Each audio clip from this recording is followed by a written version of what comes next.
Hello and welcome to the Point 99 podcast, Season 2, Episode number 6. I can't believe how fast this season has gone. We're already fast approaching the season finale.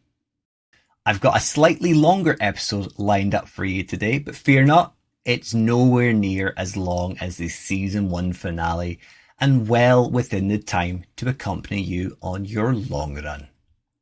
But before I get into the news of the happenings since episode 5 and what you can expect from this beauty, let's get to the intro. For new listeners, the Point 99 podcast is a running podcast for runners by runners. If you're new to running, we hope to have topics and discussions that will help you along whatever path your journey is taking. Or for any seasoned runners, maybe some stories that will have you empathizing with our experiences. Whether it's lessons we've learned during our own journeys, embarrassing stories, or heartstring pulling moments, we hope you'll stick with us while we try share some good vibes, motivation, and positivity. And hopefully we can have a laugh along the way. Firstly, it's good news. I'm officially back from my running hiatus. It couldn't have come any sooner. Even though my stitches came out last Thursday, I held off getting the running shoes on until the start of a new week. And I know it's a silly mindset to have, but I honestly like starting fresh with a 7-day schedule to work to. At the time of recording, I've managed to bag 2 7.5 mile runs, and I've actually felt really good about those. Slightly easy to mid-pace, but really enjoyable and great for the mind. I had planned to get another run in earlier in the week, but unfortunately I didn't have my phone strapped with me at the office, and of course I couldn't have gone without it. But never fear, it's only Thursday, so I've got plenty of time to make up for that lost run. Maybe tomorrow, well, certainly tomorrow, and then on Sunday to push on with the Amsterdam and the Loch Ness 24 training. And with that only being 2 weeks away today being today as in Friday, until the Who Dropped the Dibber gang start rocking up to the Loch Ness 24 campsite, ready to cause chaos, mayhem and destruction in our wake, the training is required. As I've mentioned in nearly every episode in the whole season so far, I'm really looking forward to catching up with so many of the Dibbers at the event and meeting many of them for the first time. A whole squad of the gang were actually out exploring together at the weekend in the Pentlands, which totally didn't give the rest of us a fear of missing out whatsoever. But never fear, we'll be together soon and absolutely smashing out laps at the 24. But before a smooth transition onto the introduction to today's guest, and by far the tallest member of the Dibber squad, not forgetting he was also the winner of the Season 1 giveaway, let's cover an exciting announcement that you might just have missed on the Instagram feed. I'm very happy to announce that the podcast has teamed up with the awesome folks at Twisted Running, and we have successfully launched our very first purchasable product.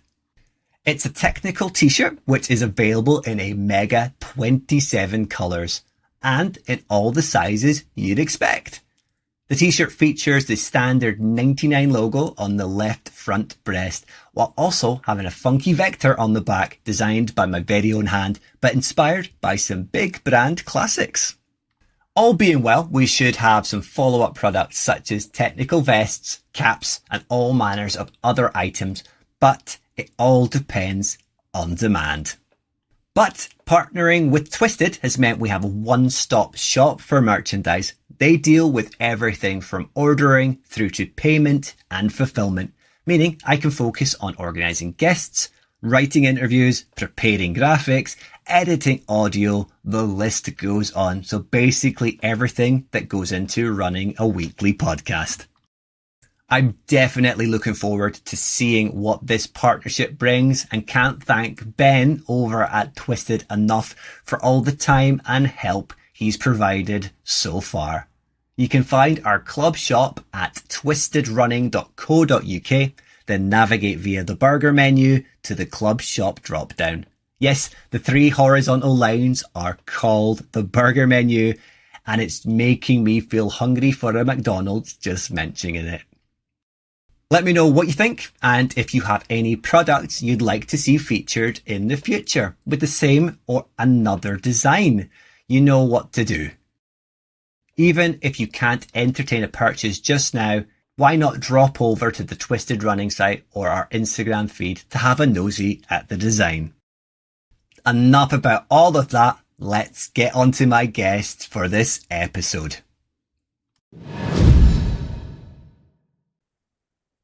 I'm joined today by an absolute wizard of the Instagram reel. Whether it's his solo sessions where he's documenting his running progression or adventures with his sidekick Colin the Swan, he always puts maximum effort into each and every reel, and every post for that matter. From tests of self-discipline during training, or his genuine and refreshingly honest takes on life with and without running, he shares it all. It's especially inspiring given that it's on a platform commonly overflowing with fakery. So let's see what we can fit into the next 45 minutes or so. His battles with the PB parkrun bell to his battles with mental health. He gives it his everything, his personal best. It is the one and only Al Hagar. How's it going, Al? Hello. I did say that correctly, didn't I? It is Hagar, or is it Hagar? Hagar. Hagar. Hagar. At the Hagar. Hagar. Yes. Yeah. It's a weird one to pronounce, but yeah, I am Hagar, as in Hagar the Horrible, the Viking. I think you told me that before now. Now you've said it. Mm-hmm. But you're all good. You've had a good week? I have a good week, but I want to know on this podcast, I might listen to now literally tens of people. It's a few more than tens of people, but yeah. I'm in your ear right now, aren't I? Can you hear me? I'm your conscience. Yeah, I just want to say, you out there running now. Yes, you. Did you lock the front door? No. Just think. You do look good in that outfit. Yes. And personal best on this podcast will be the best podcast. And yes, Colin is watching you right now. And yes, you are good enough and smashing it. Hello. Oh, spot on. You've probably made someone now think, did I lock the back door? Did I lock the front door? Did I turn my hair curlers off? Did I leave the gas on? Mm. Those voices in your head. I'm the voices now in your head. Oh dear me. As someone who checks the back door about 6 times before I leave. Yeah, that OCD, and you keep thinking, that last time I checked, maybe that unlocked it. I'll just have to check it one more time. Exactly. OCD at its finest. Yeah. Oh, have you been running today? Did you go out for a run today? No, today is a recovery day, so today is walking. Just a very slow run, but for me, pretty much still a run. Yeah, so just walking around a lot, Stephen, and just see nice places. And it's always nice for a walk to have some sort of goal. So for me, it's normally coffee and cake. Oh, I did see the coffee. Yes, good end. Yes. Yeah, I'll not put the cake on because I pretend I'm being good. So no, just the coffee. Cake day. Oh no, that's a good. I usually do Sundays as my long run, but I've not ventured back out. I'll go out tomorrow for my first run in 2 weeks. So we'll see how that goes. Maybe in 2 weeks, eh? I keep getting these progression runs to do, and they are just ridiculous. I feel like I've got 2 paces, and it's run fast and then faster, and I can't do any other pace.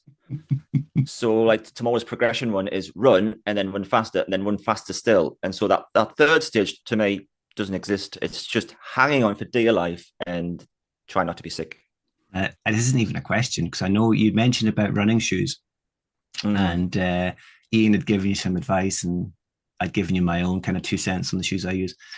And the Hawkers that I told you about, if I put them on, I just feel like I have to go hell for leather all the time. And that's to say, it's the shoes. It's the shoes. I can't give my slower pace, easy pace in those shoes. I can only go fast because they're really light. So I'm not going to wear them tomorrow. I'm definitely not going to wear them tomorrow. I'm going to take it nice and easy because I think I've got 10 weeks to Amsterdam now, maybe even 9 weeks, and I've missed 2 weeks of that training. Right. But So you want to slow it down tomorrow, so you'll be wearing your Dr. Martens. yes, I'll be wearing my Yes. Judge Dredd boots. They're even bigger. Ooh. Chains on them too. Anyway, let's get on to questions because I think we could be really tangential and just natter away. I mean, maybe Totally. we could take the girls' adventure blether. We could take that to another level. Just blether. Where you get a load of us. Adventure. Yeah. It'd be like, I want to talk about this. Ooh, it's a squirrel outside. Ooh, squirrels. And they just go completely sideways. That was season 1 of the podcast. That was season 1. Exactly how it went. Right. Question 1 then. So again, same with a lot of the guests so far this season. Al has seen a kind of overview of what I'm going to ask him. So he has had the opportunity to veto anything that he's not comfortable talking about or add anything that he wanted to. I did put a question out and asked if anyone wanted to ask you anything.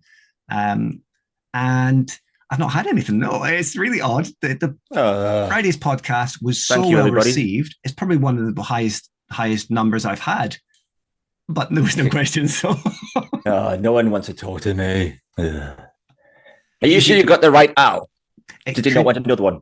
It could be worse, Al. It could be like what we had with Tanya, and it could be Roy Lamb asking for a poo story. Disgusting. Okay, let's get things rolling. And with a little look at where it all began for yourself and a little introduction to running. So can you give us a background on what your kind of interest and involvement with sport was? Were you sporty growing up, football, basketball, I suppose because given your height, or is it more of a recent introduction to the pavement pounding pastime from your drive to 5K and far, far beyond on the horizon? You see, this is so weird because now I'll just listen to the guest's answer. I keep forgetting I'm on the show. I'm just out running, listening to Steve's, lovely tones of voice and just wondering what this guest is going to say this question. Oh, so it's me, right? So sports-wise, yes, my skill wasn't the best at sports. They'd look for the easiest option, which is pretty much you kids go out there and run around that field a few times. So running, yeah, we could run, but there was never any, technique, skill, anything taught regarding running. It was the easiest choice for the teachers. I was quite good at rugby. I think for my size, when it came into throw-ins, no one could out-jump me. Actually, I didn't have to jump. Yeah, for the record, I am 6'8". I'm hoping as you get older, you shrink. I might help a little bit to get through doors. So I was really good at rugby. Cricket, I'm pretty good at cricket too. But again, that meant like the PE teachers would have to get a lot of stumps and bats out, and they couldn't be bothered with that. So I had a couple of lessons of that, and then that didn't really go on. Football, for some reason in my head, I love football. I'm a big Newcastle United supporter. But yeah, I just wasn't blessed for some reason.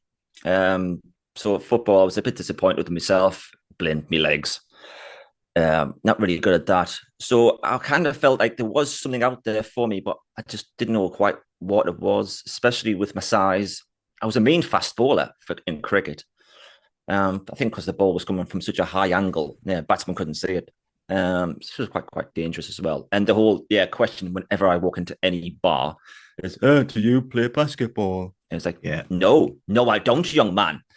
Because again, never had that opportunity. Yeah, I could have been great. I could have been very wealthy. I could be playing in America right now. But I think even those basketball players are huge. Mm-hmm. So maybe being 6'8", it'd be quite nice being small. But I think we've had the same conversation, Stephen, as we're both quite tall men. Even meeting a fellow tall man is quite off-putting. Yes, it is. I don't see myself as tall, which is weird. So, yeah. So when you see me and you point out straight away that I'm tall, just imagine I'm quite shocked at that too. And I'll see a tall man walking towards me and go, my God, he is huge. And then he walks under my eye line. Oh, my word. I'm taller than that guy. And that guy stood out a mile. Like the famous ex-retired football now, Peter Crouch. Everyone kept saying he's huge. And I realized I think I've got an inch on him as well. Yeah. Like, my bird, this is ridiculous. And then I tell people through personnel best, yes, I am quite the tall gentleman. And then when they do meet me, it's like, you weren't kidding, were you? I did warn you. But yeah, so sports, I felt like I was good at something, but I never really got the chance. But yeah, and then things sort of then changed. So 2015 happened, and for me, 2015 is a year I'll never forget. It was quite a traumatic year. Something major happened, which ended up everything changed for me, and my priorities changed to just trying to survive and just trying to get through the days financially as well. And I wanted to keep a roof over my daughter's head. Things were getting really tough. So the only way to do that was I'd have to get the old bicycle out and I'd cycle to work every day. So I said to myself, I will do whatever it takes to keep the roof over my daughter's head. So cycling to work, yeah, I did it before once or twice a month, thinking that's quite good. My office was about 7 miles away, but that quickly turned into realizing I'm quite stubborn and determined. So once I start something, regardless, so like people would say it was torrential rain, I wouldn't even consider it. I'm going, I have to go. So I'm on the bike every single day, going to work and back, and it just became what I did. And I remember as well, there was a snow day once in Durham where my office was, and there was people who lived less than half a mile away, couldn't get the car out the drive. So then we're ringing into the office to say they couldn't come to work that day. I had cycled and risked my life for 7 miles, going sideways like speedway down banks, overtaking parked buses in derelict cars, and I still managed to get in. And I'm thinking, why am I here and there's nobody else in the office?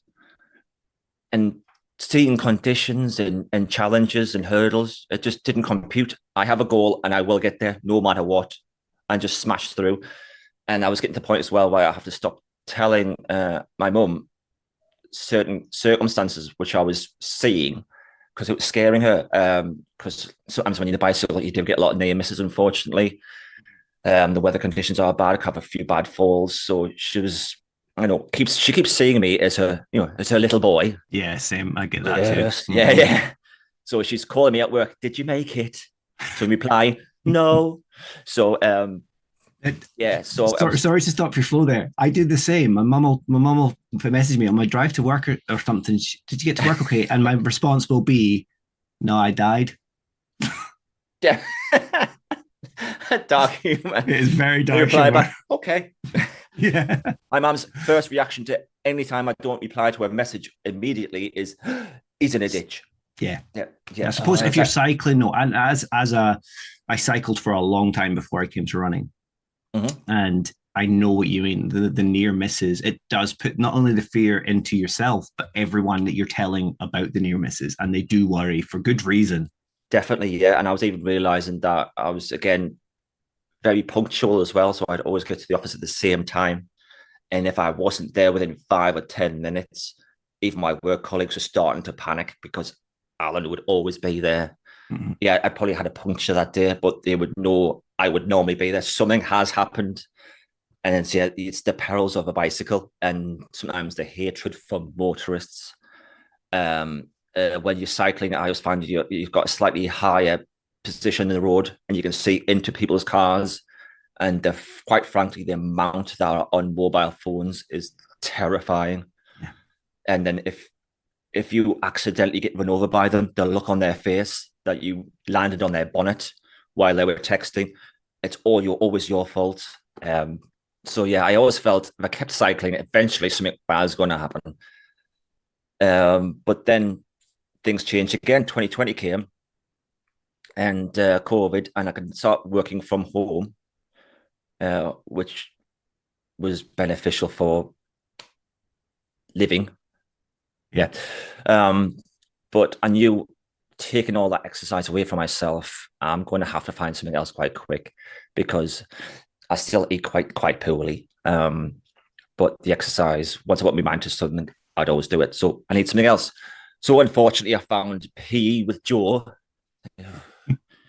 Right, so start doing all those and that, and I'm doing them with my daughter. But after one episode, she was bored of that, so I'm just doing PE with Joe by myself. I'm thinking, is this going to be helpful?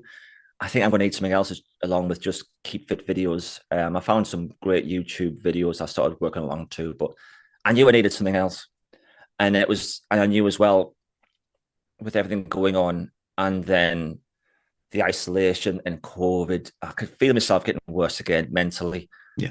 And then that's when I would start going to GPs again to reach out. I'd always be open about it, but I was going to GPs, and a lot of time I'd get pushed aside regarding medication and other things. But it seemed to be there's always a common theme. Medical experts will always say, "Do you run, Al?" And I was like, "No, I've heard it's horrible." He's like, "You should run." Like, I'm not a runner. I really not. But I'm thinking there might be something in this. So, and then I heard of this mystical park run. And I was like, okay, how far is that? Well, you might as well just say a random number. I've got no idea the distance. And I thought, okay, and it's quite like what I hear about people would say about going to the gym. They can't go to the gym unless they get into shape first, and then they'll go to the gym. So I'm not going to do a park run until I can actually run. And okay, and so I'd started that way, Stephen, by basically, can I run to that lamppost? And the way that a lot of people start, yeah, and then kind of do 2 lampposts, and it was just building on from that, and then not having any clue what I was doing. I was like, well, to run fast and to run a park run, I've got to run a 5K. So I just run a 5K. How many times should I do it? How about every day? Right. So just run 5K every day and the same route every day. So there's a lot of left turns. So I was like, eventually, I think this left leg's will get shorter than the right leg. It was kind of running in a circle all the time. So this can't be good for me. I found a fitness app, and there was a training thing that I think was through Parkrun, and this training app was basically saying to run a 5K parkrun and to get a PB, these are the runs you need to do. These are your training workouts. And I was shocked to find there wasn't one 5K distance on that. No. So what I've got a training plan of 8 weeks to run a 5K, and not one of them is run a 5K. So I was like, okay, this is a bit strange. And then do more research. I was like, there's something in this. You don't just run as fast as you can for the distance. No. And I was like, wow. And that's when I must really start to learn more about the sport, more about running. And then when I got into park run, I thought, you know what? I've always pushed myself away from the community and people because I feel I don't fit in. Physically, I don't fit in. I stand out a mile. But I always felt I've never found my tribe. Yeah. And then when I started doing park runs, everyone seems to know each other. There's cliques. There's all these people knowing each other. But I'm happy just being around them and on the side. And when you start running, you're just a runner. And that's when I started falling in love with it, even though I thought I'm never going to do it with running because why would I? It's just pain. I just want it to stop. And then when it stops, you think, I want to go again. Yeah. And then you realize the times and you go, oh, that wasn't too bad that. I wonder if I can go faster next time. And then you keep showing up to park runs and then more and more people recognize you and then they start talking to you and you're like, I'm actually starting to make friends here. There was one friend, Catherine, and every week we'd run. I didn't really obviously know her, but we kind of end up similar pace each week. And it was really nice. And then if one week I finished before her, I'd be at the finish line, cheer her over the line, and vice versa. And it was lovely. And the nice thing I thought was really quite beautiful about is Catherine's 11. Yeah. Don't laugh too hard. I thought you were going to say she's like 80 or something. No, she's 11. And yes. And obviously a small little girl, and I'm a 6'8" giant. But running, it equals everything out. Yeah. And we were a similar pace, and there's no hiding place when you run. I'm giving it everything, and so is she. Yeah. And then together we brought this like beautiful little friendship started that we started shouting for each other, and I got to know the parents, and then I started doing little things with the bell and things like that, and ringing the bell when I got a PB. And if she rang the bell, I'd be like standing behind it, slowly clapping. Yes, well done, Catherine. And then now she's just got faster and faster and faster. Yeah. I just don't see the girl anymore. She doesn't even have time to wait for me now at the end because she needs to get home for a coffee. But like this, Saturday just gone, I actually saw her. Yes, her shoelaces came undone. So for a brief moment, I was actually in front of her, and then she went again. So that was nice. The old days. Yeah, but another thing, Stephen, was I came up with the idea of, again, running faster can't be down to me. There's got to be another reason. And I always look for the humor and everything. So I thought the reason I'm running faster was because the t-shirt that I'm wearing. I love the t-shirt battle. Do you? Yeah, Again, I'm not too sure if people were liking it. I do. So on the original account, I was changing t-shirts every Saturday, and I thought, okay, the last time I won, I was wearing a Top Gun t-shirt. This time, I'm going to wear a Jaws t-shirt. Let's see who wins. And I was doing all this work, coming up with these daft ideas in my head and stuff. And then it was like, no one was caring about the 5K battle. No one was caring about what t-shirt won. And I was like, yeah, because I'm not talking to runners, and half these people aren't really following me anyway. So that's when I decided to start my own running account, and Personnel Best was born. And I thought, is this going to work? Is this just a random stab in the dark? Well, I'll give it a go. And hopefully meet fellow runners out there. And then the worry is, oh no, but runners are out there, Al, and they can run. You can't. They'd be looking at your paces and going, what an idiot. They'd be looking at the sweaty man at the end and thinking, and the time he did that, that's awful. Terrible. I'll send him some feedback now. That was awful. But no. And then I realized nobody cared. The running community didn't care. No. And the guys at the very top, the elites, would then come and give you actual advice. And you're thinking, why are you even wasting your time talking to me? And everyone's so helpful and wanting to help everybody and appreciating the journey, because everyone starts where I was. Everyone's their first 5K. So that was amazing. And so from that, Personnel Best started, and the t-shirt battles, that was the very beginning of me just looking for some humor and just trying to disguise it a little bit from the pain of running, and just thinking, yeah, the reason you didn't run fast this week was because of your t-shirt, Al. Obviously, Wile E. Coyote can't catch the road. You're never going to beat Wile E. Coyote, though. That t-shirt is... I'm sick of seeing it. I can't wear it on the house now. You've got a Roadrunner one. No, but I'm actually thinking now I'm going to have to buy t-shirts purely just to run one park run in and then bid it. Mm-hmm.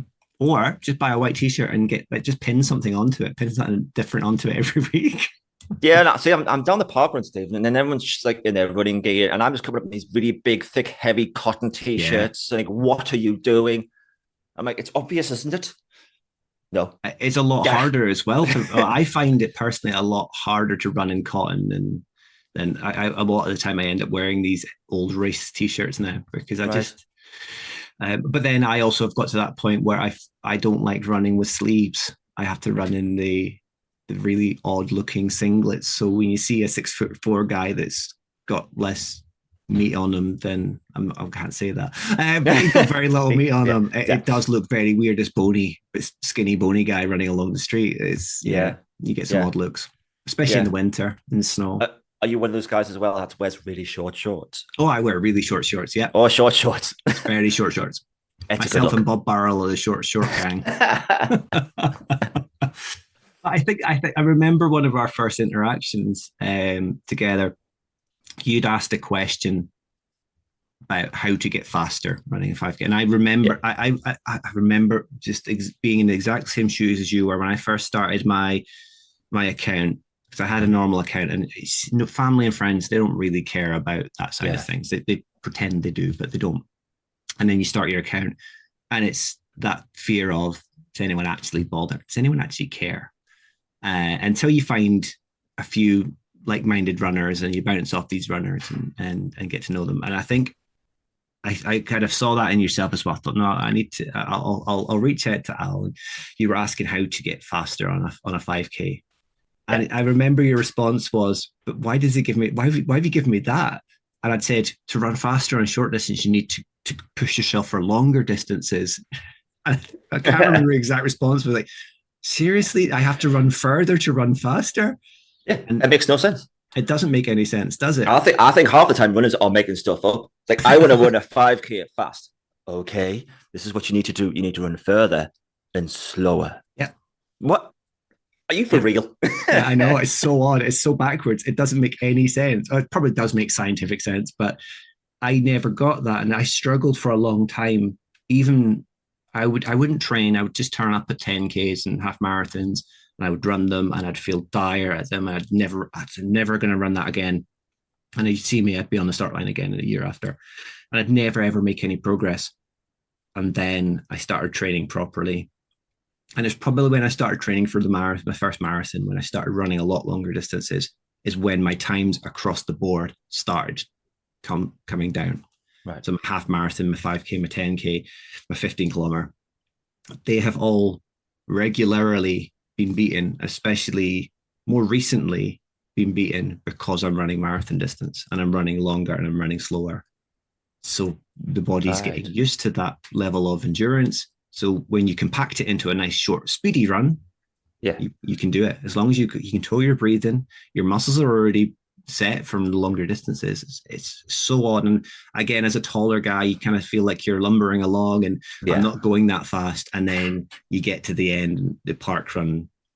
My last proper park run, I was just nearly breaking. Like, was it the 20-minute mark? And you think, how am I doing this? Because this doesn't feel like I'm going any faster than I was going when I first started doing it. And I was getting 30 minutes.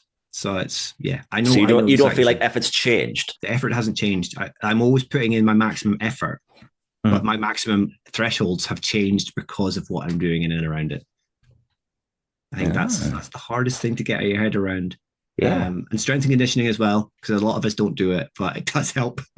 It does help. But you might never feel like, because like you say, if you're running intervals, if you're running and you're running and you faster and faster and faster, and you always feel like you're the sweaty mess at the end, it is all building. It doesn't happen overnight. It's a bit of a task and an ask. But you're making the right moves. You just need to find that right t-shirt now.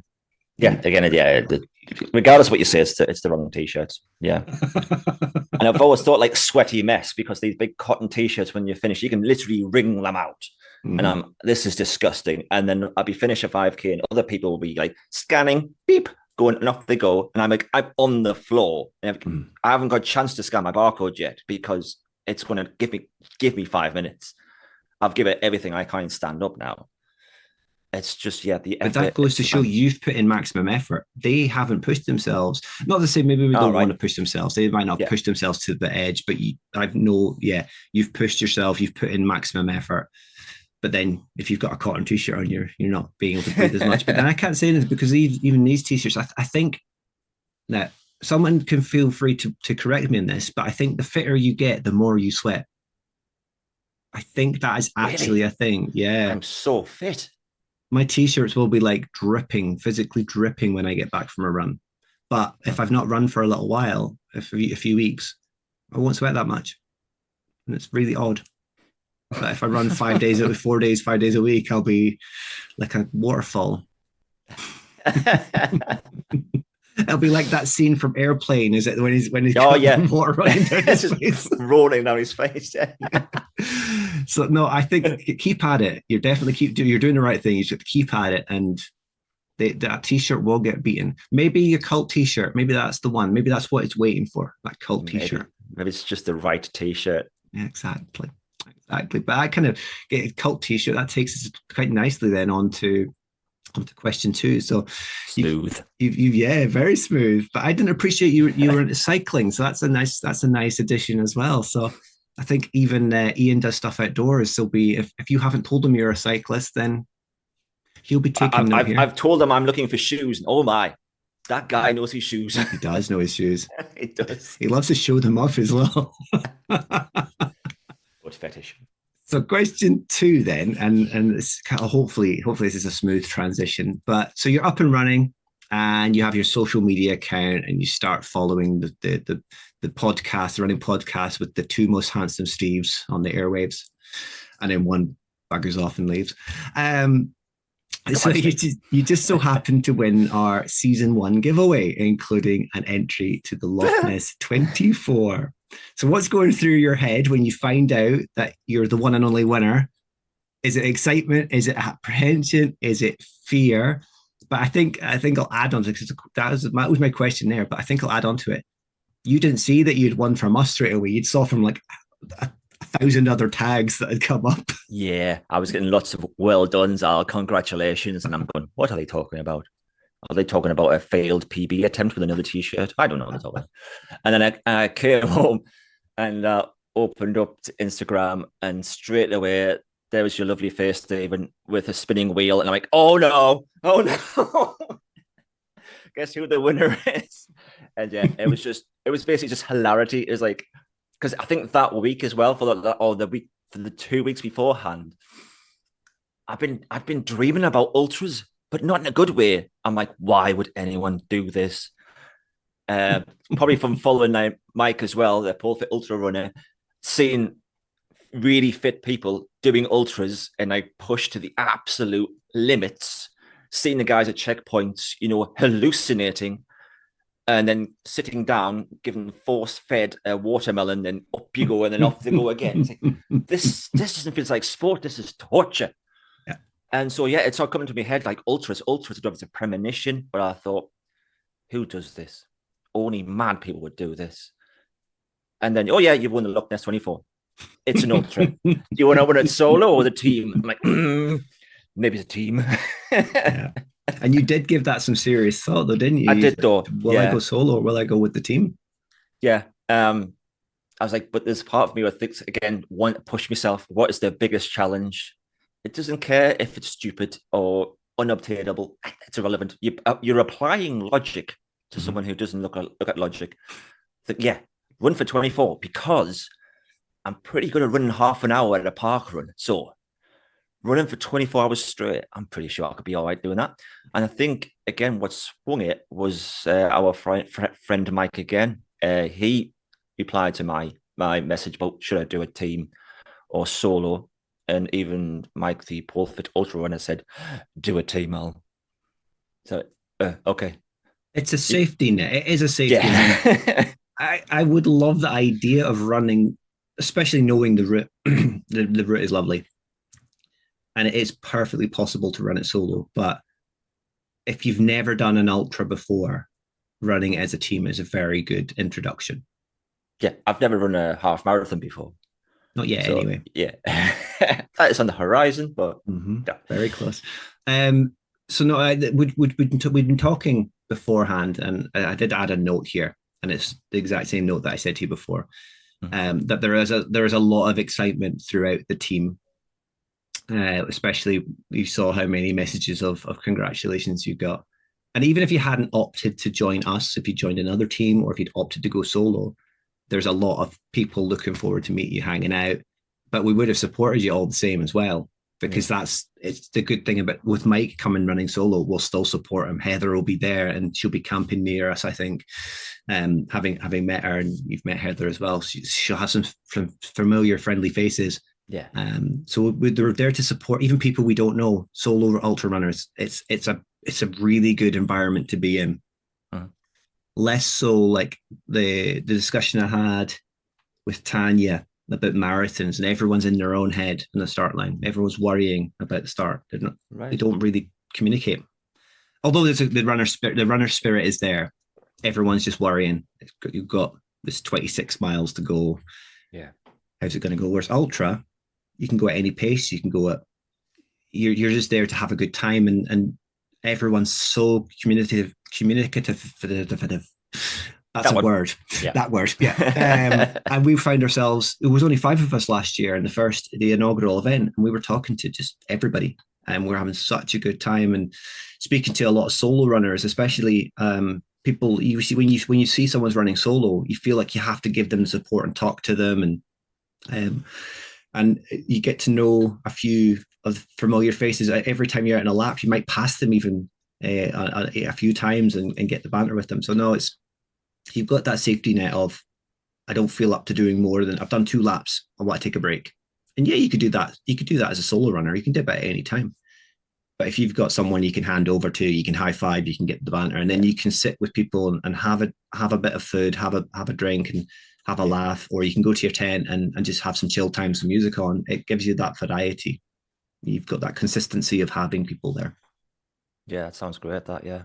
But no, I was definitely excited that it was as there was so many names on that competition. I'm like, it'd be great to have any of them. But I think even the people I know really well, I was so excited it was you. Really? Yeah. Let's see what he'll do. What's he going to be like in person? Oh my word! Is he going to bring a swan with him? That would be great if you did. Yeah. I'll Colin pack could him in live the on the car. lock. Yeah. No, it's gonna be a great weekend. We're only about 3 weeks away now. We're recording this on a Sunday. We're 3 weeks away from it being over.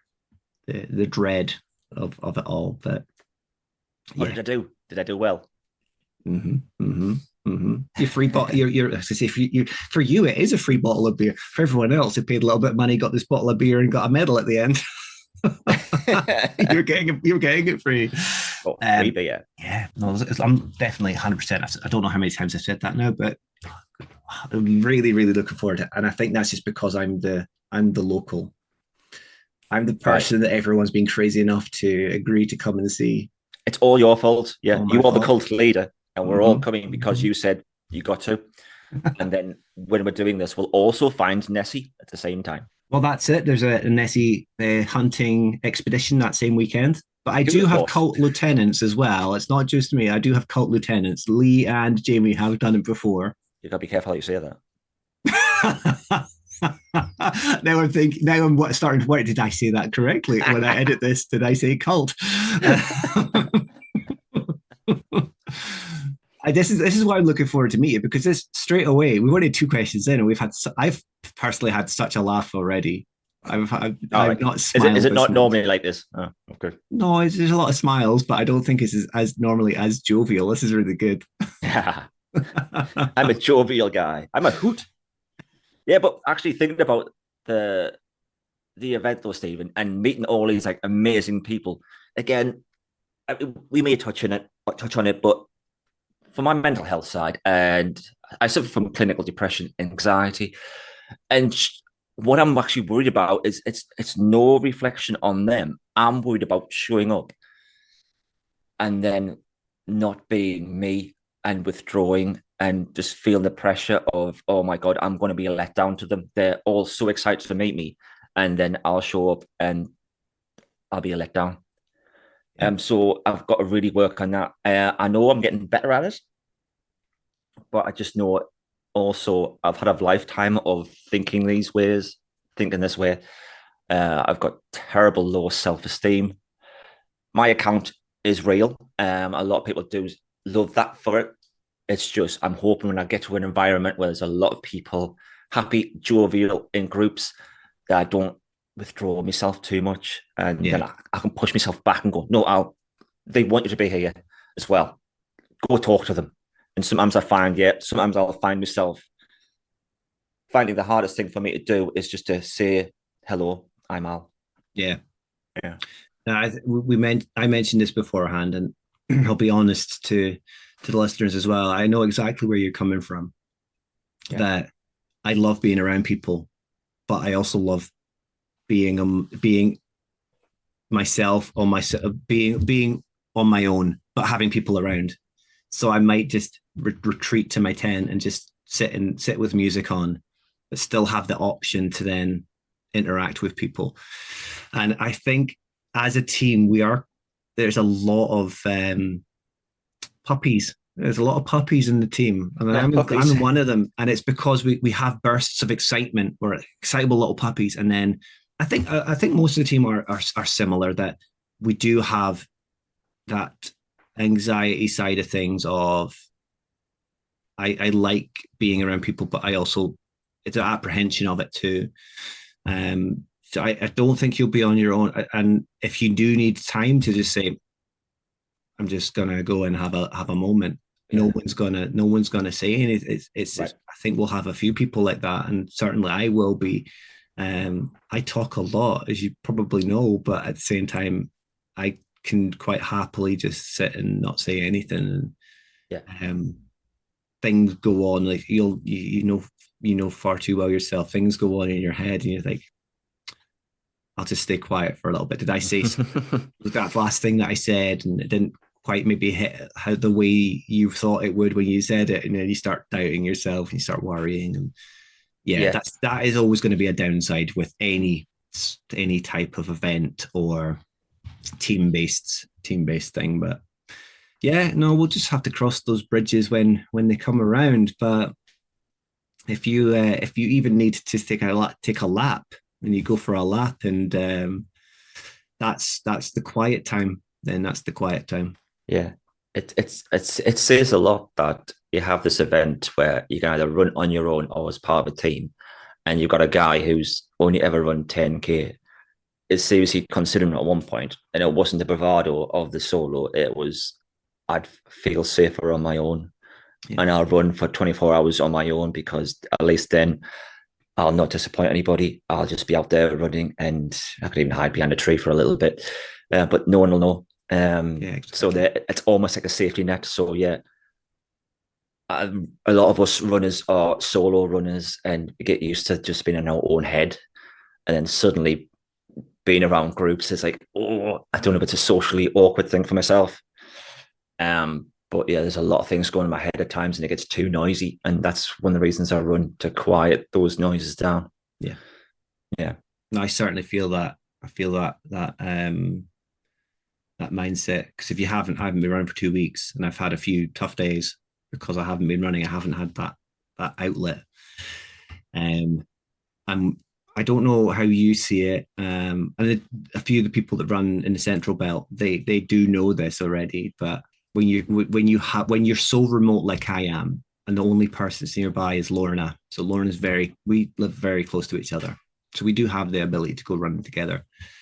But when you're seeing the events popping up on our team calendar, and it's those sorts of events, you feel like I don't like classifying it as FOMO. I don't like the phrase FOMO, fear of missing out. You just feel that thing of everyone's meeting up, everyone's getting to know each other a lot, and I don't really know anyone. So yeah, when they come up, I know one part of my head, I'm like, that won't matter. Everyone will still be super genuine. They are a lot. I've met a couple of them before, and they will. Everyone will get involved. But at the same time, you're like, well, by that point, they all know each other. Is it going to be a little clique? Am I going to feel left yeah, out? But I know how you feel. Yeah. yeah. That's exactly how I'm feeling, Stephen. Because I think it was Andrew Gregory. He said, "Al, you're quite big in Scotland." I'm like, am I? What's that mean? I'm big everywhere. I am really. He says, "No, you got a lot of like Scottish followers actually love your account." It's like, oh, it's amazing, really. And so yeah, and then you see from a distance all these like formal or like social runs or get-togethers, and you see the same faces all getting in big groups, and you're happy. It's like, oh, that's great. But you also there's that little part of you just feels, and as I say, it's not formal, is it? But you No. just feel a little bit taken back by it, and I feel Yeah. a bit left out. And then start for me, it's the panic of yeah, these people all know each other, and then Loch Ness 24 is going to come, and everyone's all together, and then there's this one person on his own in a lock Dressed in as the Nessie, and everyone's trying to spot him. in the deepest part up to his at least his knees, and then yeah, just trying to hide. But yeah, Yeah, I thought I would just share that though, because you won't be alone with that mindset, and there are other members of the team that are remote and haven't had the ability to kind of meet up, and certainly I know they might never say it, but there will always be those doubts. yeah, But we'll get through it together, my man. cool. And even if you do feel like you need it, and I say you want to go off, we'll have Mike. You can go off and trip him up, Oh, or I'm going to hunt his ass down. You may have seen I did one on the socials where I did a social run and I wanted to get into the lead for just one moment. I'm going to be the same with that for Mike. There's going to be a part of me that wants to beat him. So even if it's just for a second, Mike, taking you down. Are And we then I'll just saying quit. then? Are we saying then, Al, that we're putting you out in your team as the first runner? Because then on the start line you can get away from and you can be leading ahead of Mike. Do I get a trophy after the first 100 meters? Well, maybe yeah. maybe a trophy could be arranged. Then I'll walk the Maybe. rest. There was a moment, ladies and gentlemen, when I was leading the race. There are trophies in the works. So And you know why? I was wearing the right t-shirt. That's why. The team trophies are almost ready. So there are team trophies, and there are team different trophies? categories. So What are again, they for? it's only for us as a Who Dropped the Dibber squad. And I don't know if you knew about this. It's the tallest one. Well, I can't tell you the categories. Uh, I can't. The reason we're not saying what the categories are, because each team leader has chosen their particular category, and we don't want people playing up to what they're not normal categories. We don't want anyone. A little playing example. Up. I can't. But I can. So there is a master trophy. I can show you part of the master trophy. So only Al's really going to get to see this, but that's part of the master trophy. So there, nice. It does have lights built onto it. I can't turn it on. Yeah, well. and it's going to have wooden frames and all sorts. But Who Dropped the Dibbers? Now this is for. We're trying to spoil people as much as possible because you are coming a long way. You're coming from Newcastle. We have someone coming. I think it's Wiltshire he's in. We did have someone come from London. Unfortunately, he's not able to make us. We have people coming a long distance, even from Glasgow and Edinburgh. It's a long way to the north of Scotland. And I thought my way of giving it back as the cult leader is to arrange trophies. And I couldn't just make it specific who did the fastest lap because everyone's of different abilities. Yeah. That would be unfair. So there are 5 teams, there are 5 categories, and then is the master trophy. And they will have engraved on the back. And then as a council of leaders, the team leaders will choose who the winner is going to be. They are also they can be up for the win as well. But as a council of leaders, we will choose a trophy. And they're wooden trophies, they're engraved, they're proper Who Dropped the Dibber trophies with loving it. You are going to town in this, Stephen. We are, because there's a big award ceremony at the end of the event. You'll get your medal, and then everyone will gather and they'll present to the winning solo male and female, the duo male and female. Everyone will get their trophies. These guys, and then you feel, I wish I had a trophy.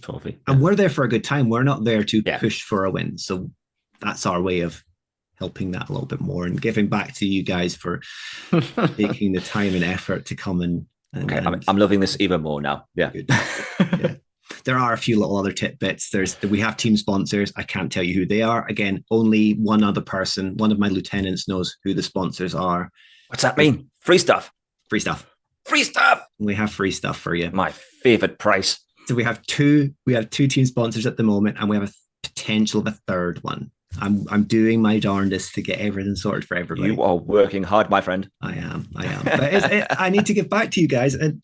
And you've committed to us, and I know we're coming up to that soon. And I know with your battles for mental health, I just want to make people feel as comfortable as possible, and that's my way of doing it. So yeah, sounds good. Move on to question 3. So I think I'm conscious I'm going to take your whole evening otherwise. No, go for it.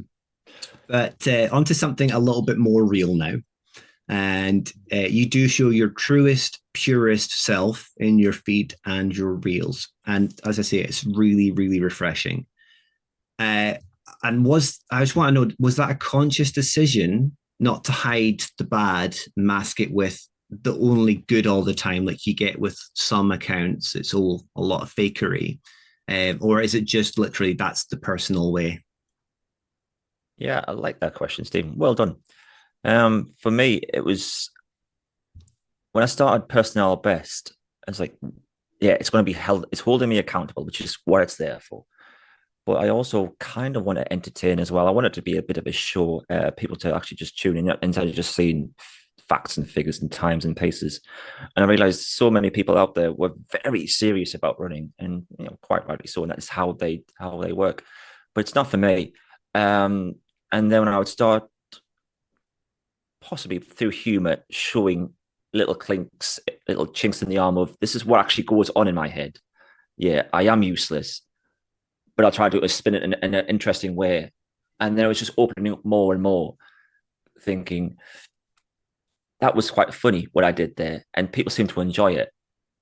And being funny is much more me. I use humor as a defense mechanism for a lot of the time, but it's just me. I can't be serious. I'll love taking a mickey up myself. I'm not one of these people that are like, oh, would you dare do that? It's like, yeah, I would, because if it makes someone laugh, why not? And there's a lot of darkness and horrible things in this world. And if I'm talking to a duck and somebody thinks that's funny in Canada, then I've won, haven't I? Yes, the person who's standing next to me in the park thinks I'm absolute loony, but I don't care. I'm not hurting anybody, and hopefully I'm bringing some smiles as well. So that's where I was starting to think. I was starting to feel where I was going with the channel and realizing I think there's a need for it too. And it's just more me. It's been real. And then when I started sharing times when I was quite teary, I used to find at times I was pretty much crying daily. That's when you start realizing maybe this is not quite right. But I'd even share those as well. And I think one of the first times I did that, I lost quite a bit of followers straight away. And that was almost upsetting to realize I'm opening myself up and people don't want to see that, what you're doing now, that was stupid. And then you kind of overanalyze everything. Yeah.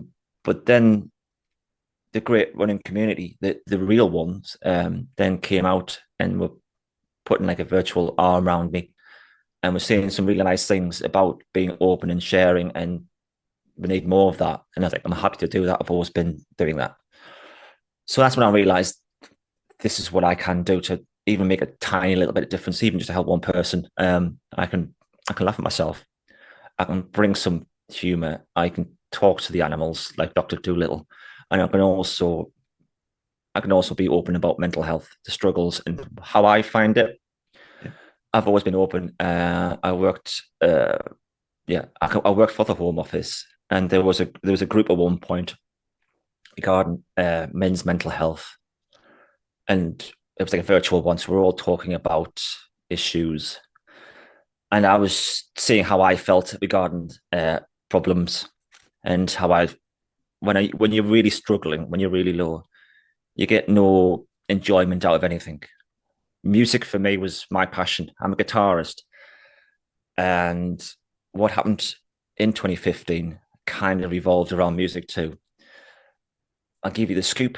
It's not a great scoop. It's a horrible scoop. But the scoop was I found out my wife was having an affair with the lead singer of my band.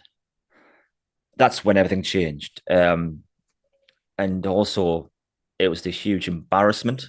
It was the way it happened, finding out in the worst possible moment, and just feeling you have that world that you feel like suddenly just crumble around you.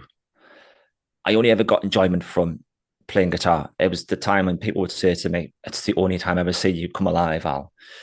That's when I see you really smile.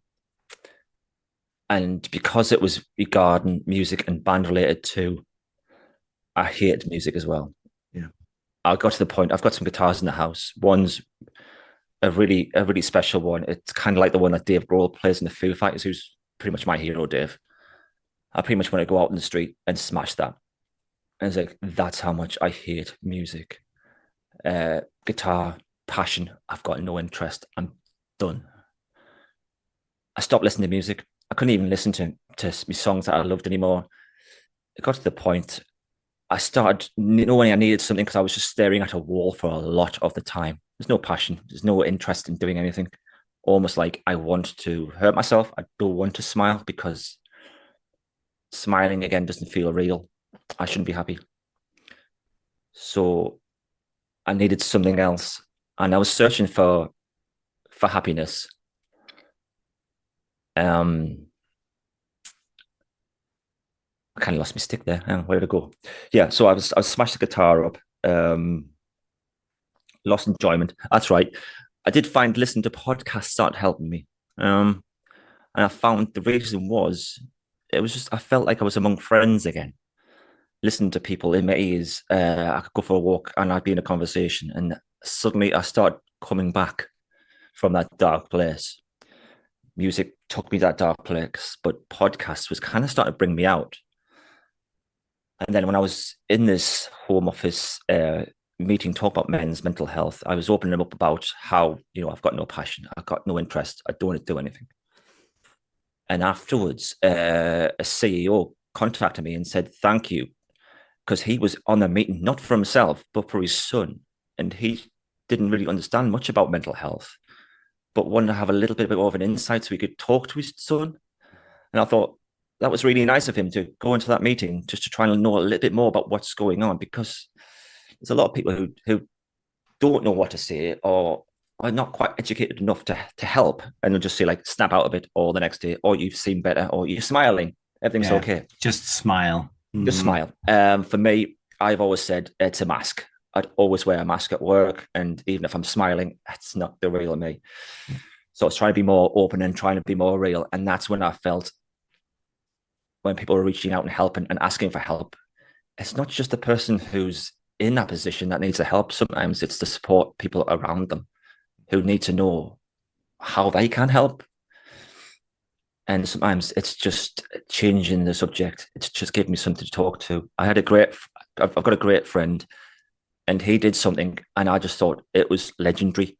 So when I was in this dark place, people would ask me, are you all right? You just shut them down straight away. Yeah. And then my friend would know this. So we live quite a distance apart. So he would send me a message.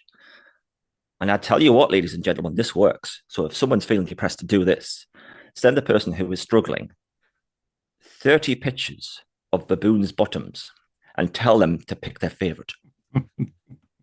Straight away, that pulls up. There's no yes or no answer. And you go, what? Well, number 3 looks interesting.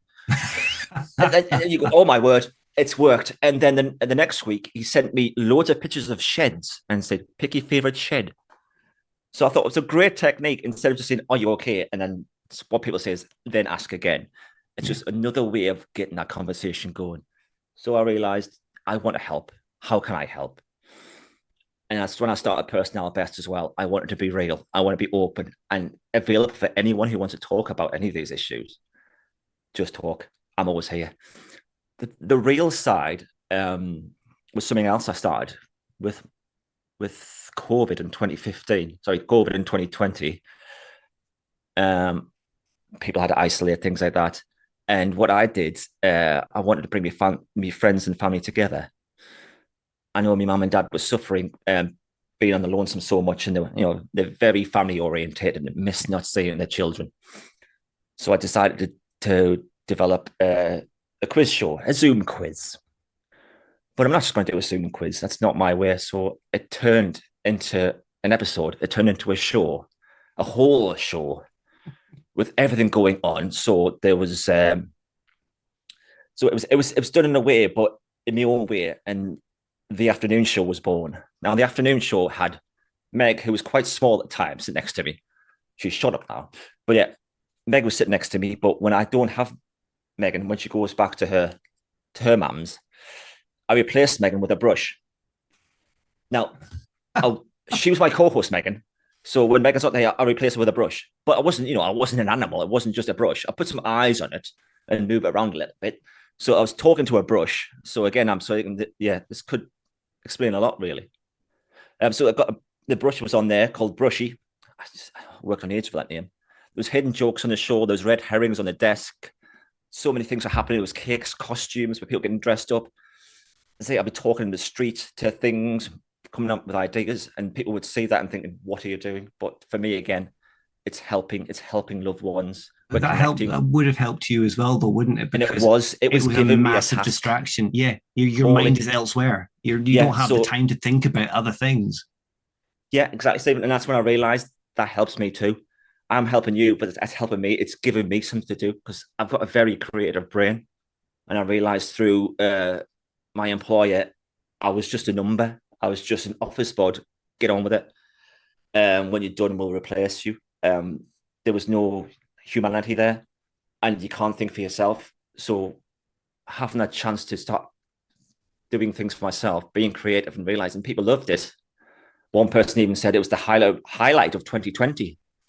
Now, I know the bar is really low, Well, I'm taking that. So yeah, that was really good. So the afternoon show began. Megan was on there as well, my daughter.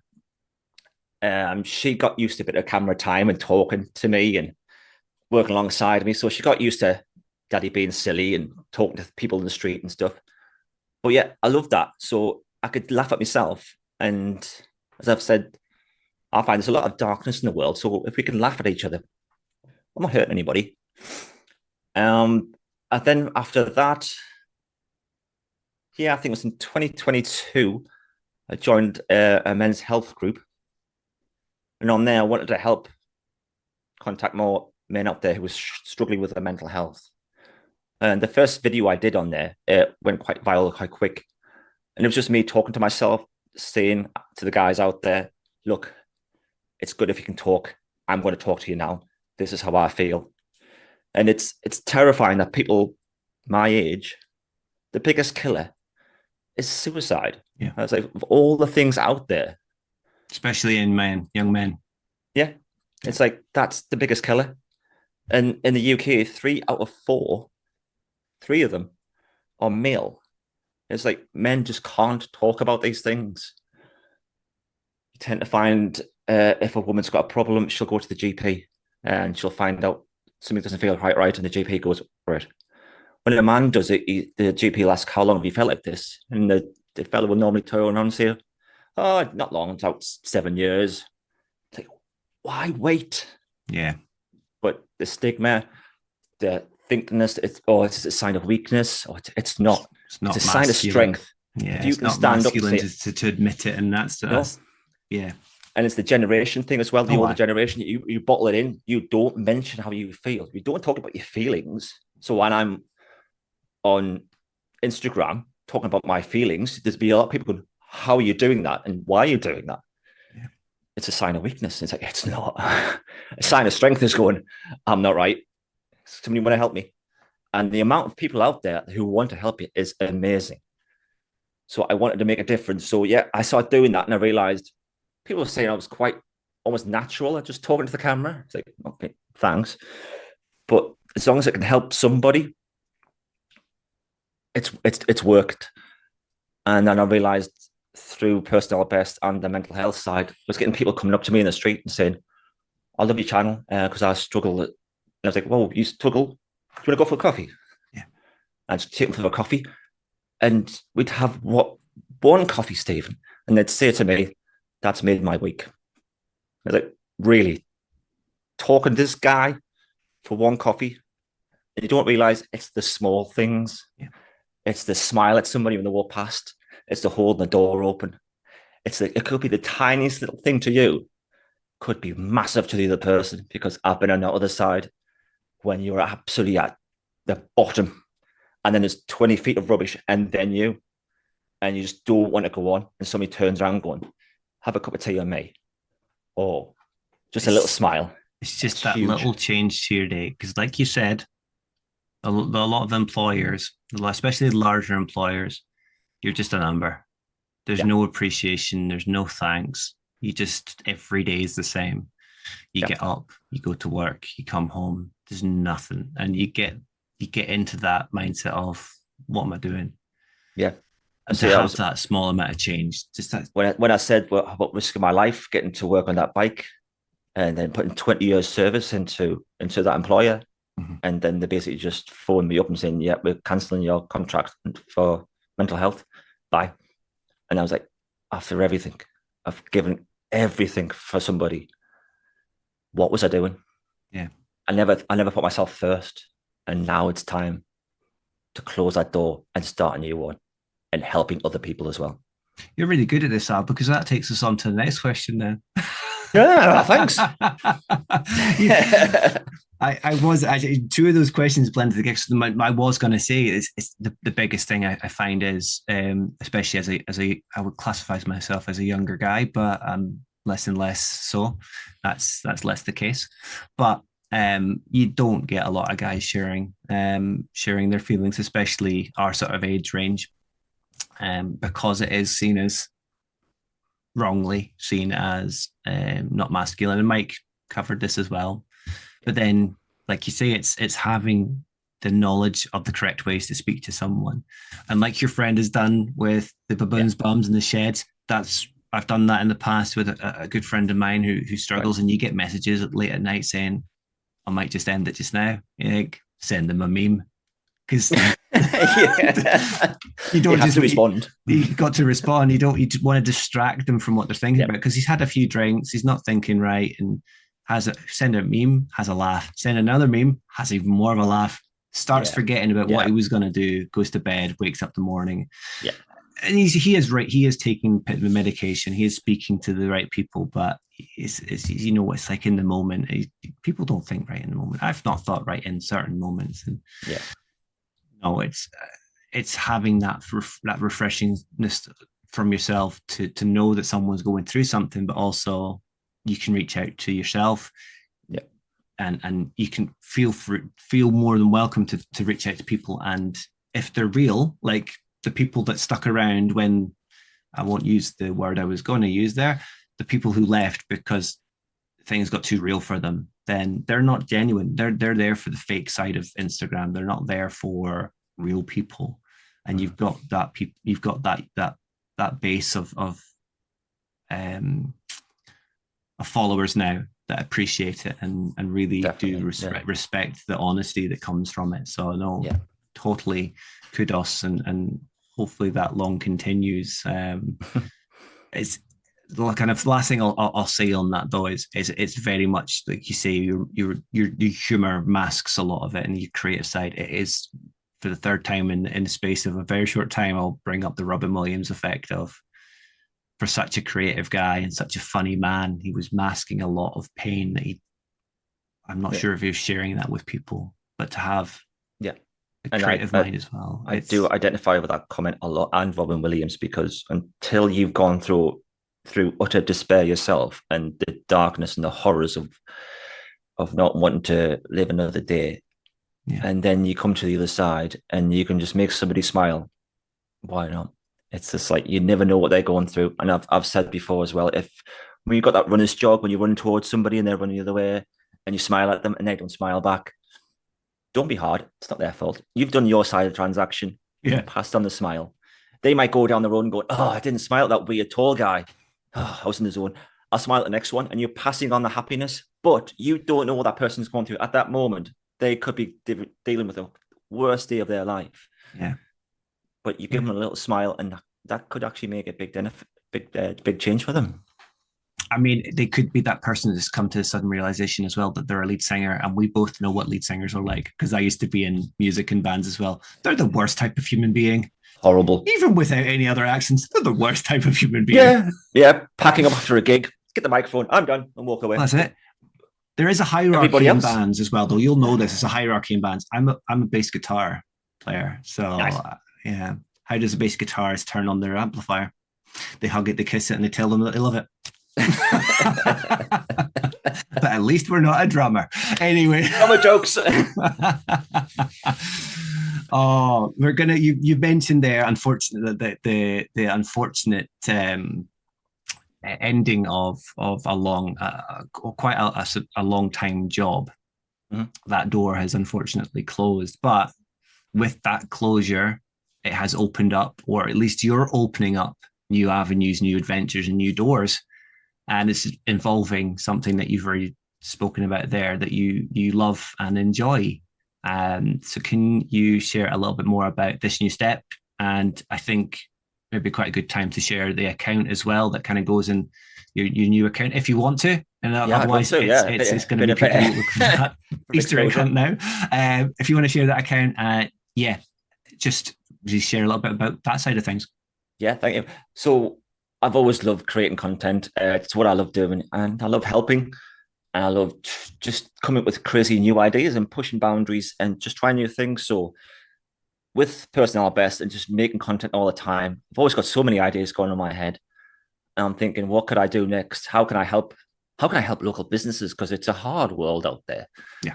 People are really struggling. So I created another account. It's got to have Al in the title. So Personnel Best created Social Al Marketing. And what I want Social Al Marketing to do is just to take over business accounts who are struggling, or don't have the time to do their socials, socials can be such a great way of marketing, advertising, and getting new clients. But a lot of people either don't know a lot about social media or have the ideas, the creativity, or basically the time Or to they're do that. overwhelmed by it as well. Absolutely overwhelmed by it too, yeah. So what I'm basically saying from social marketing is I will take that off you, I will run that, and I'll do everything I can to make it creative and engaging and reach the maximum amount of people I can for you. And that can then leave you to just work on your business and do what you do. If you're a flower arranger, if you're a cake maker, just do that. Let me come in now and again and take a picture of a cake and do something stupid. And then I'll just carry on and just try and get you as many followers as possible. And hearing a lot of people say I'm quite natural, like talking to the camera, things like that. It's like if you don't want to talk to the camera, I'll do it for you. I know some people are a bit worried about talking to the cameras and going to socials and especially doing live things. No, I'm not. I'll just do that. So I'm trying to help people locally, but it can also just worldwide. If there's businesses out there, I can take it off your socials and give it that personnel touch. But yeah, so that's my idea, Stephen, of going forward with social Al. But I've got a few other things in the background, and I'm thinking, this could work too. But we'll see. So stores open. Yeah, I'm quite surprised talking to like entrepreneurs. They're basically saying, you may think this is the route I'm going to go down, but it never goes in a straight road. It could go everywhere, and you might end up doing something you never thought you'd be doing. But you're starting that journey, and that's what I'm excited about. And again, I've talked to some people, and they're going, "That's going to work." I'm like, "Really? Do you think do you think there's a market out there?" And they're like, "Not really that side. I think it's going to work because I can hear it in your voice. That passion's there." Yeah, you've got the self-belief, and people believe in you as well. Yeah, but then you won't know until you start until you start getting leaflets out, or that. Well, you don't need to do it in digital leafleting until you start getting those out, because some people have never thought what the use of Instagram or the use of Threads or the use of Twitter and Facebook, because they're bakers, like you said, they're bakers, they're florists. They don't necessarily have an interest in social media, but a lot of people do. Yeah, and it's such a great platform. It's has its downside, but for the most part, it has a lot of positives.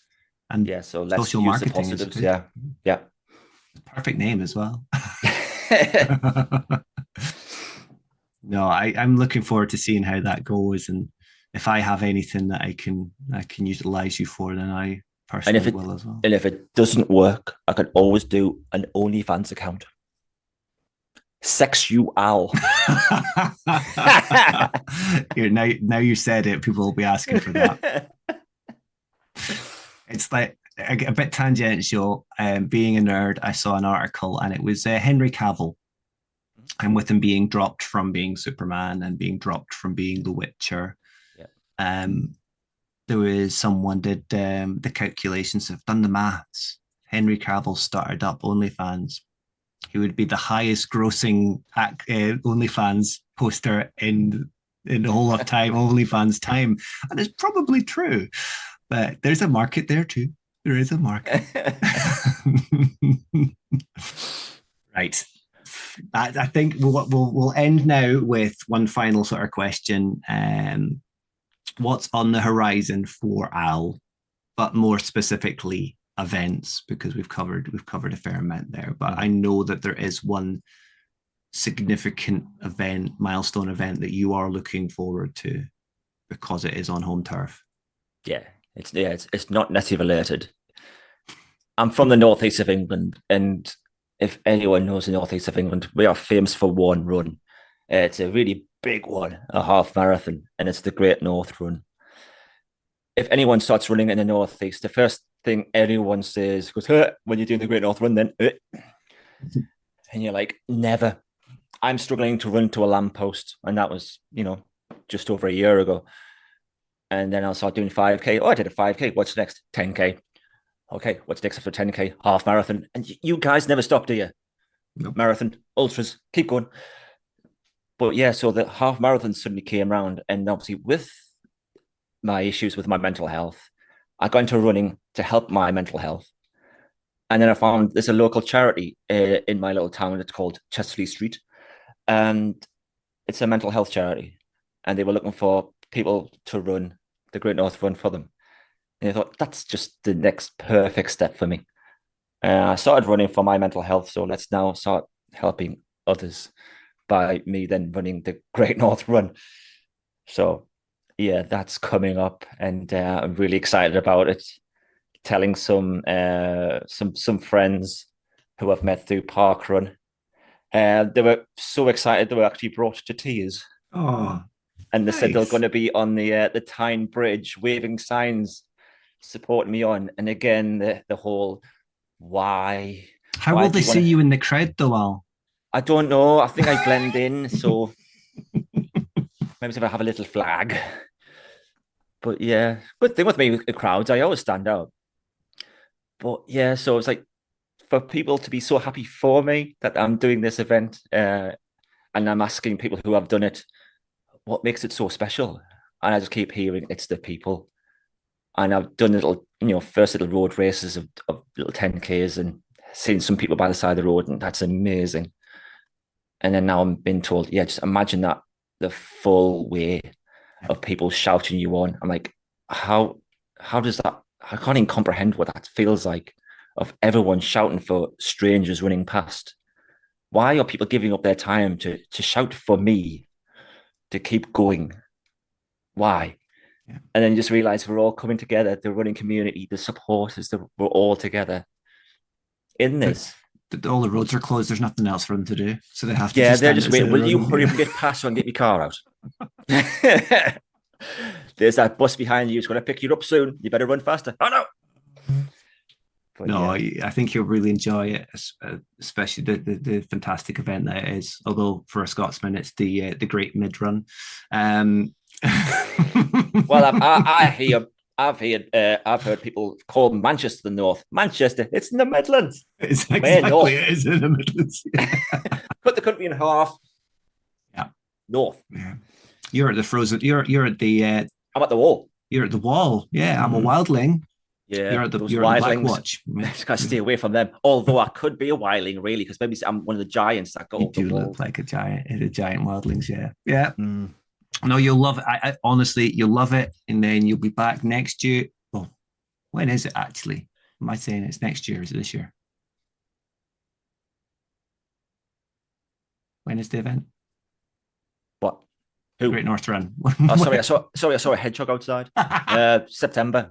September. Okay, so it's this year. But yeah, you'll be back next year. You'll be there the year after. This is you getting that bug. You're gonna get the bug. I don't like it. Why am I getting the bug for running? When you're running at times and you're all out running, it's tough. And you're thinking, why am I doing this? This is awful. I think for half marathons, though, you won't be running all out. I hope you're not running all out all the way. You'll be, it's more enjoyable. It's more city. Yes. Is it? Yes. You get time where you can just be at one with yourself, and then when you come to that last kilometer, that's when you really go hell for leather. That's the time you do anything, because that's the time when people can see you. Yeah, exactly. Your cameras are on you. Run fast at the start, run fast at the end. In between, you just out for a social. See how many people in costumes overtake you. Oh man. yes. And then you don't know, never know. It might open up that next avenue of you'll have done an ultra by that point. You'll have done a half marathon. That means there's only one thing left. Then I'll retire. Yes. No. 5K battle. Marathon. No, but I think with the Great North Run, this could be something really special. So all I say is keep an eye out, because you might spot me in the crowd. Have you been sharing a link for fundraising? Because I don't know if I've seen one yet. Yeah, I have got a link on my profile, and the people I've been talking to have unfortunately missed it. So I don't want to keep putting it out there all the time, going, please sponsor me. I feel uncomfortable doing it. Maybe I still should.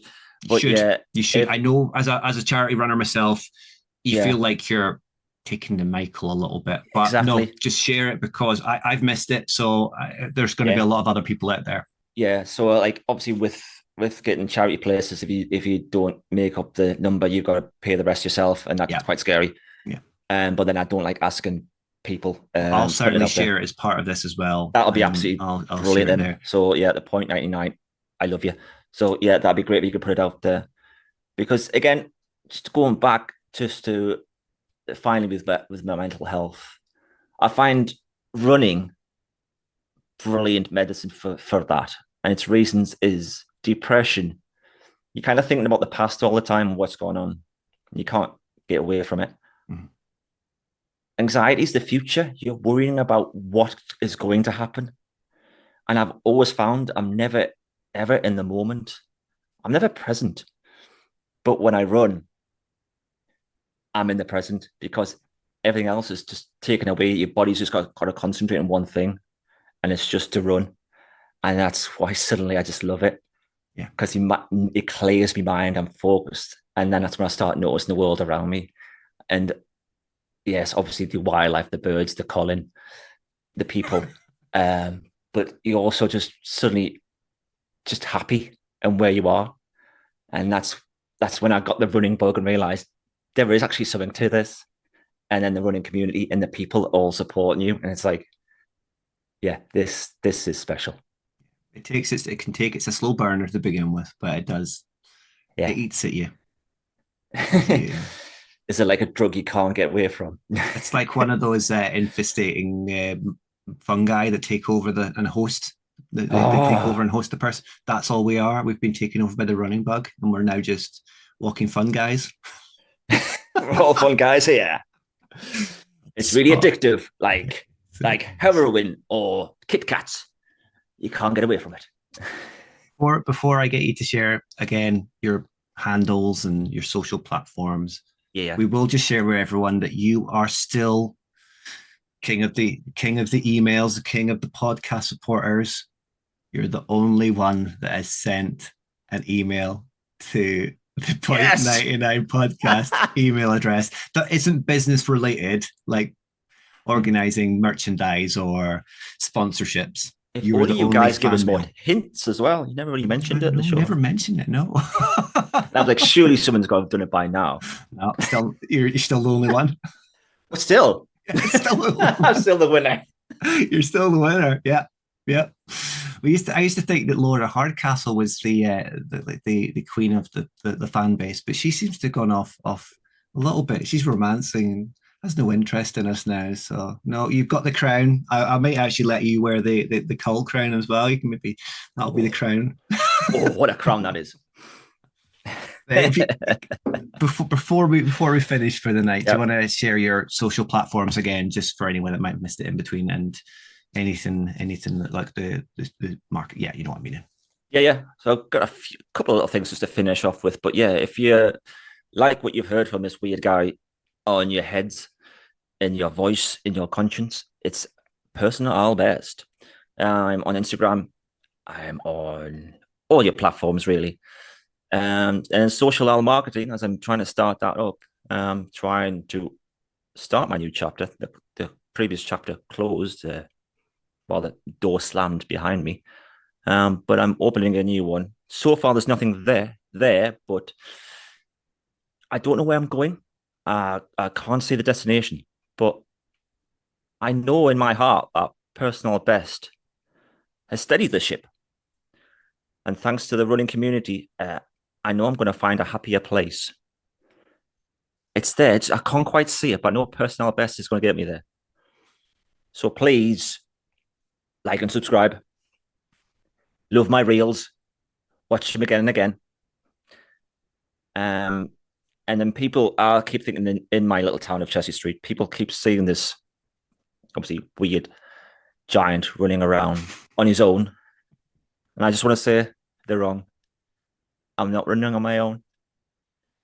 What they don't see is the running community on my shoulder. And that's purely from listening to podcasts, to Instagram, to my followers. When I'm posting things, the feedback I get, it's amazing. And people are actually genuinely so supportive. So I'm not running on my own.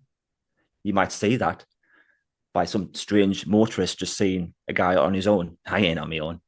I got you guys. And it's great. There.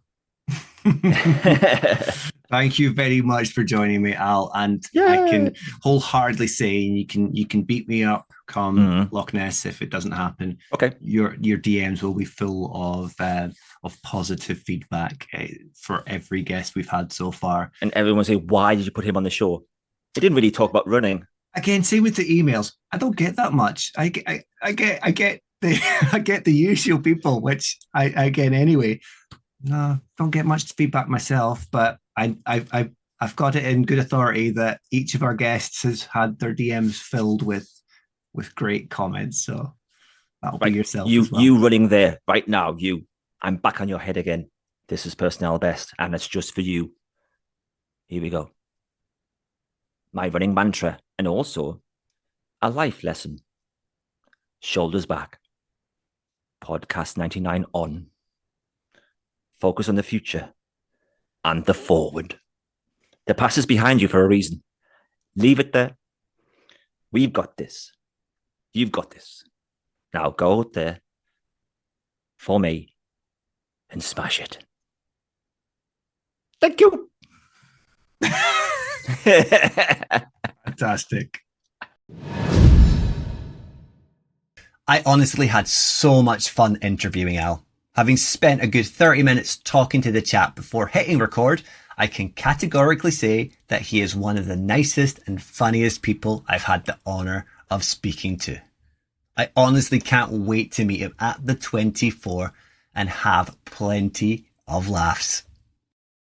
As mentioned in the interview, Al will be running the Great North Run in aid of a charity, and that's the fantastic charity If You Care Share Foundation.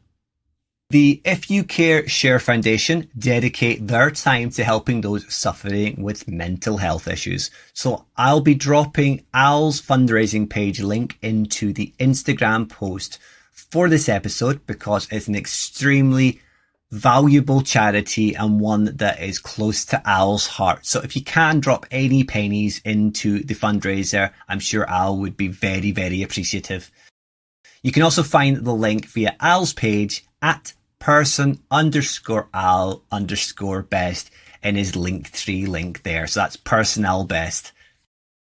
Many thanks to Al for joining me and giving me such a great laugh, even during difficult subjects. My head honestly hurt by the time I'd finished speaking to Al. But who do I have up next?